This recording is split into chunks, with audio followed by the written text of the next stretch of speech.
Students in Tuscaloosa, Alabama, who have been diagnosed with COVID-19 have been attending parties in the city and surrounding area as part of a disturbing contest to see who can catch the virus first. A city council member told ABC News on Wednesday. Who the hell in their right mind would do that?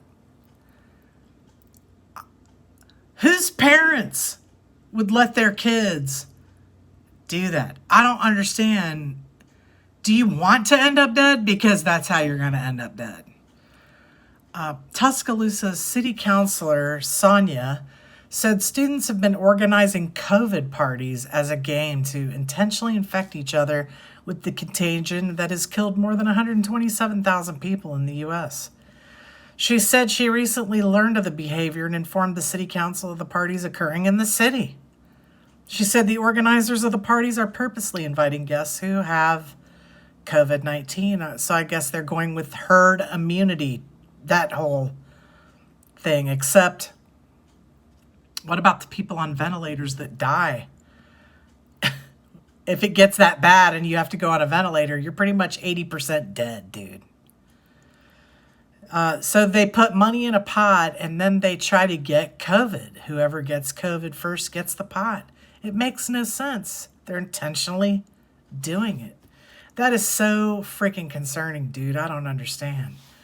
At first, they thought it was a rumor. Smith told the council members, we did some research, and not only do doctors' offices confirm this, but the state confirmed it as well, that they have the same information.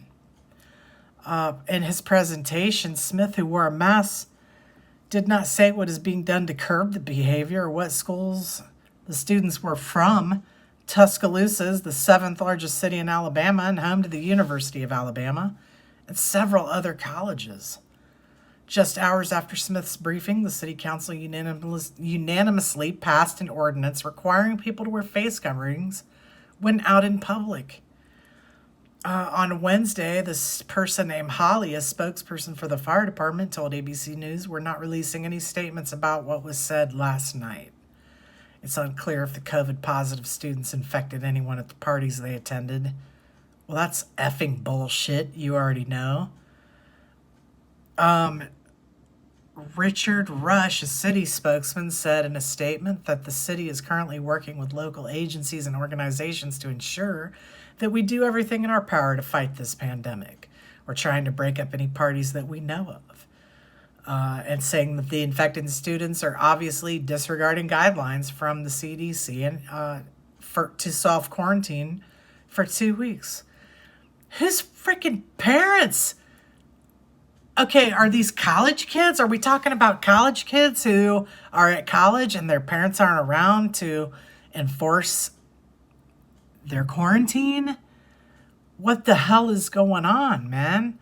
And if you have, another question I have is, if you have COVID and you feel good enough to go to a party, maybe it's not that bad for you, but that doesn't mean that somebody else won't get it and freaking die or something. Maybe they might have a heart condition or something. Because honestly, I think that some people who get this might be getting it because they have pre-existing medical conditions and they're not that healthy to begin with, so they can't fight it off.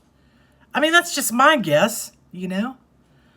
I am pro-mask. My mom has a medical condition and her immunity is extremely low at times, so I can't afford for her to even catch a cold. You know what I'm saying?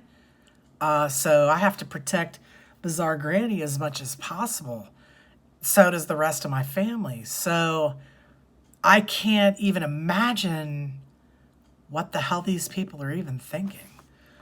Anyway, under the extended orders, gyms, entertainment venues, childcare facilities, and barbershops are required to follow sanitation and social distancing rules.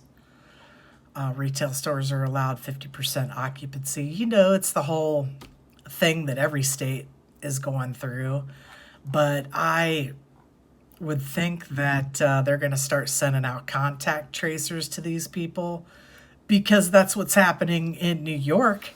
And they're subpoenaing people. I did a story on that yesterday where they're subpoenaing people who fail to react to contact tracers. And then I read a lot of your comments on that video about just don't even answer the door and they can't serve you. That is true, dude. But, you know, they have a way of doing that shit. They could follow you to the store and just tap you on the shoulder and you turn around and they're like, you're served. You've been served. You all know how it works. Anyway, I'm going to link this story at bizarrebus.com.